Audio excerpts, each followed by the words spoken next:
Pour imaginer que les choses soient autrement que ce qu'on est en train de vivre, on a toujours plusieurs méthodes. Alors, ce qu'on fait très souvent, c'est de partir de la situation dans laquelle nous sommes, et on imagine qu'avant cela, les choses auraient pris une autre tournure ou se seraient passées différemment. Et qu'ainsi, nous ne serions pas dans la même situation. Le problème, c'est que si on part de l'idée que ces choses peuvent prendre une tournure ou une autre, c'est qu'elles sont déjà considérées comme étant dans la même situation au départ. En fait, on est dans une situation. Il y a un embranchement. Les choses peuvent prendre une tournure, une autre, celle qu'elles ont prise. Mais avant de prendre une direction ou une autre, les choses sont au même endroit. Donc finalement, est-ce que cette méthode des choses qui se seraient passées autrement, est-ce que cela revient à changer grand-chose pour imaginer d'autres situations? En plus, à partir de là, on sait très bien que c'est sans fin et c'est trop laborieux. Il y a d'un côté les choses qui auraient pu être ou ne pas être, et qui d'ailleurs sont ou ne sont pas, qui auraient pu ou n'auraient pas pu prendre des tournures qui ont ou n'ont pas été proposées. Et puis nous, nous face à cela, face à chacune de ces choses qui auraient pu être ou ne pas être, et qui d'ailleurs est ou n'est pas, qui aurait pu ou n'aurait pas pu prendre une tournure qui a ou n'a pas été proposée, nous partons de la situation dans laquelle nous sommes et nous imaginons « et si les choses avaient pris une autre tournure ?»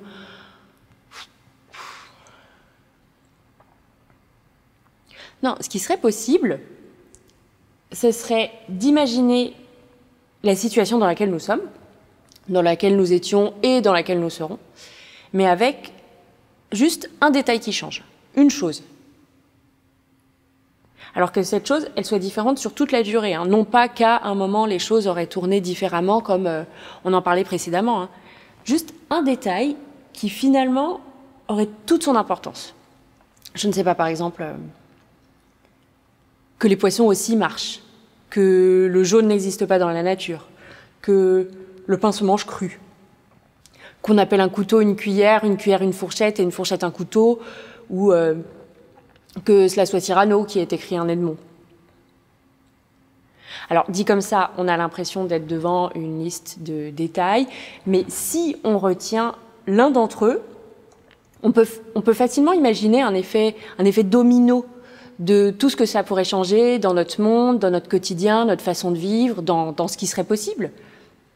Et finalement, ce petit détail qui n'en est pas un, ce serait un point de départ pour imaginer une autre dimension.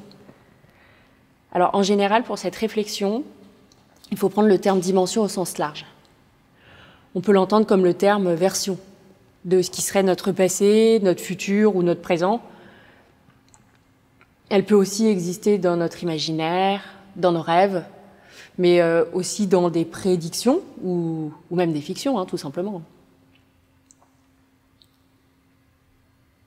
Si nous étions dans une dimension dans laquelle le jaune n'existe pas dans la nature, il n'y aurait pas de fleurs jaunes, pas de boutons d'or par exemple, mais des boutons d'autre chose sûrement. On ne parlerait jamais de jaune d'œuf. Ça nous paraîtrait complètement absurde. Il pourrait être bleu par exemple, alors on séparerait les blancs et les bleus. Toutes les viennoiseries, pâtes feuilletées seraient teintées d'une fine couche de bleu. La mayonnaise serait bleue, les crêpes, les omelettes, la sauce hollandaise, etc. etc. Et puis les œufs mimosa, qui seraient toujours nommés en référence aux fleurs. Alors ces petites fleurs, elles seraient aussi bleues.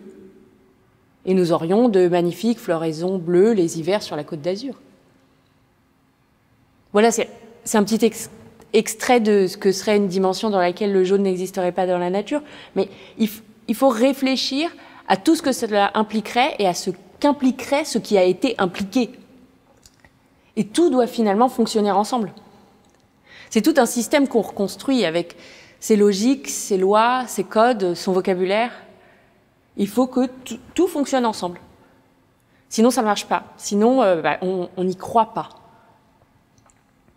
Une dimension dans laquelle nous mangerions le pain cru, qui soit identique à la nôtre, sauf que le pain se mangerait cru. Est-ce que la baguette serait une spécialité culinaire française ? On ira acheter des baguettes toutes molles qui pendouilleraient de chaque côté lorsqu'on les glisserait sous notre bras.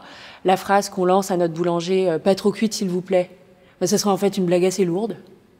Un peu comme quand on dit à l'année prochaine, vous savez, lorsqu'on est à la fin du mois de décembre et qu'on reverra une personne quelques jours plus tard, mais que le nouvel an sera passé. Ben, ça serait une blague un peu comme ça, un peu dans ce genre, une baguette pas trop cuite. On mangerait pas de sandwich, du moins pas comme ça, sur le pouce en marchant. Le sandwich, ça se mangerait à table, avec un couteau, une fourchette, et pas avec les doigts. Puis dans les gares, il n'y aurait pas de sandwicherie.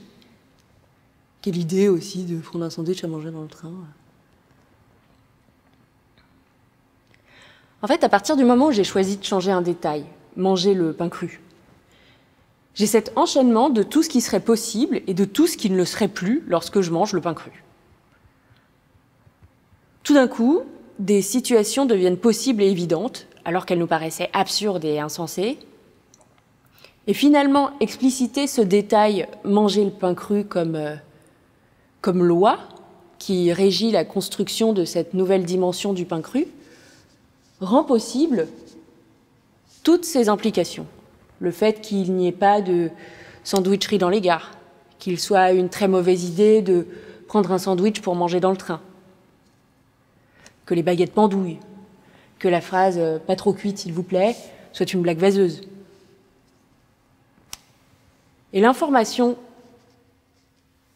nous donne, de là où nous sommes, dimension dans laquelle nous mangeons le pain cuit, accès à la dimension dans laquelle nous mangeons le pain cru. C'est comme une passerelle qui rend la dimension accessible. Tout comme toutes ces choses, ces lois, ces logiques, ces codes, son vocabulaire. Ici, maintenant, ça nous semble possible. Alors, je pense qu'on doit préciser ce que signifie possible. Parce qu'on peut l'utiliser de façon très différente. Est-ce que possible signifie que je peux le faire? Et si je peux le faire, est-ce que c'est parce que j'en ai les capacités ou parce que j'en ai l'autorisation? Mais en fait, ici, possible, ça veut simplement dire que nous avons accès à une dimension dans laquelle la chose existe déjà. Considérer donc qu'une chose est possible, c'est dire « oui, dans cette dimension, telle ou telle chose existe, alors c'est qu'elle peut exister ». Comme est-il possible que les jaunes d'œufs s'appellent bleus d'œufs? Oui, tout à fait. Dans une dimension où le jaune n'existe pas dans la nature, les jaunes d'œufs sont bleus. D'ailleurs, on ne dit pas jaune d'œuf, mais bleu d'œuf, donc c'est possible. Mais ce qui reste néanmoins très étrange, c'est cette sensation, quand nous sommes devant une fiction qui a lieu dans une autre dimension, que je puisse dire et accepter que telle et telle chose existe et que tout d'un coup, un détail, une situation ne semble pas fonctionner. Alors que tout le reste, de toute façon, appartient aussi à une dimension complètement fictive. Tout ça, ça marche. Ben alors ça, ok, ça c'est possible. Par contre, là, ça, non. Ça marche pas.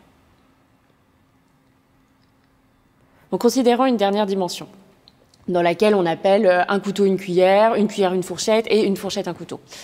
On dira qu'on mange donc avec à notre droite une cuillère, qui est en fait notre couteau, à notre gauche un couteau qui est en fait notre fourchette. Alors, les objets ne changent pas, c'est simplement leurs noms qui ont été intervertis. Et pour le dessert, le café ou même la soupe, on dit qu'on mange avec une fourchette, qui est en fait notre cuillère.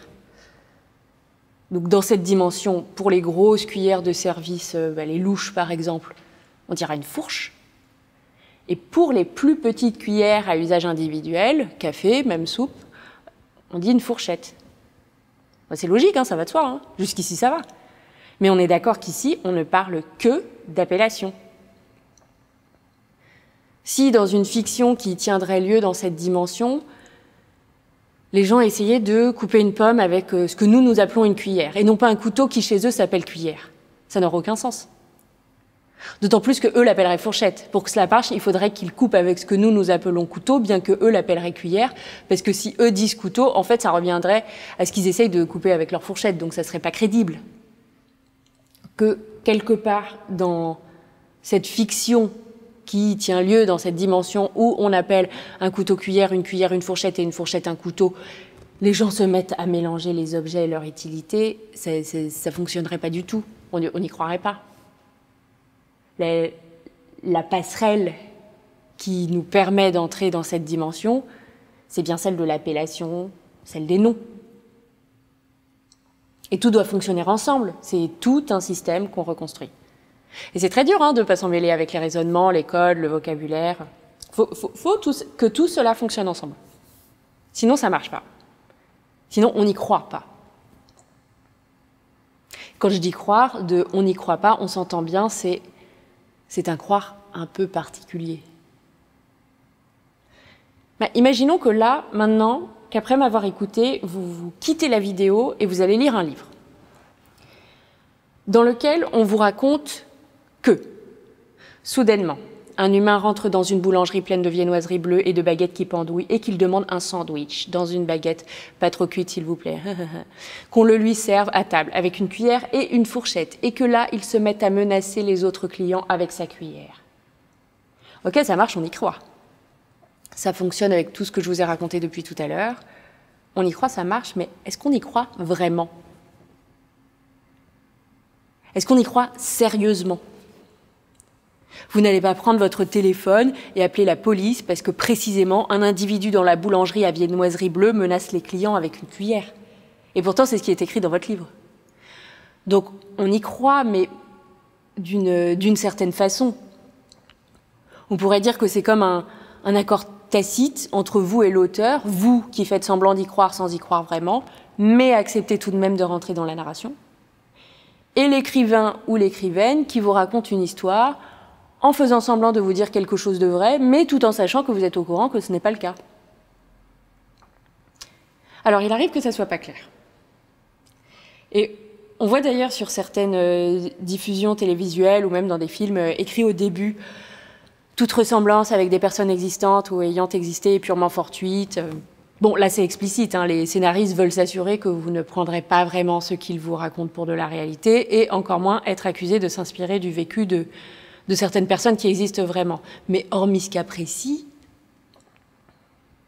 vous savez que les scénaristes, les créateurs ou créatrices de fiction ne prétendent pas vraiment, à part pour un effet de style volontaire, vous raconter quelque chose de vrai.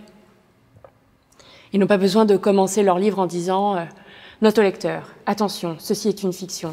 Entre autres, je précise que les bleus d'œuf ne sont pas bleus, d'ailleurs normalement ils sont jaunes, d'ailleurs on dit jaune d'œuf et non pas bleu d'œuf. » Et inutile de le rappeler, nous savons très bien que le but de la fiction n'est pas de raconter des choses vraies ou fausses et de dire si elles sont vraies ou fausses. Comme nous l'avons dit, on y croit, c'est possible, signifie que j'ai accès à une dimension parce que j'ai les outils, les passerelles qui me permettent de, là où je suis, de dire qu'il existe quelque part une dimension, une autre dimension où les choses sont.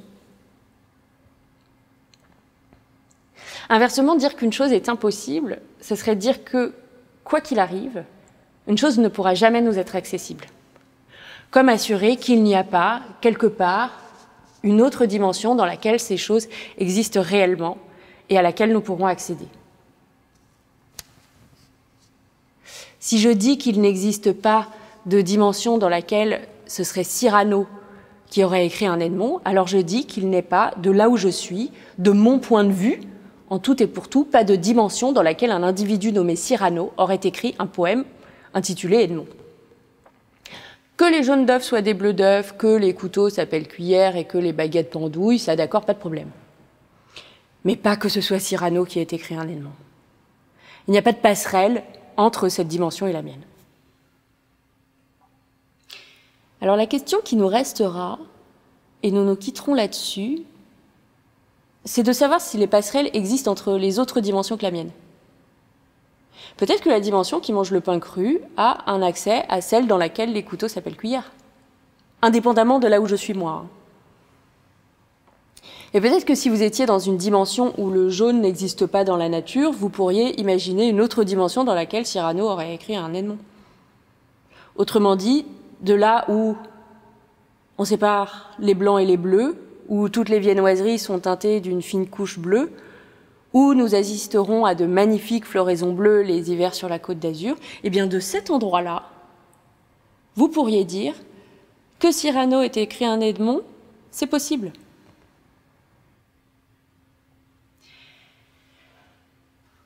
Savinien de Cyrano de Bergerac écrivit, peu après 1650, une lettre d'inspiration amoureuse relevant plus ou moins du poème en prose.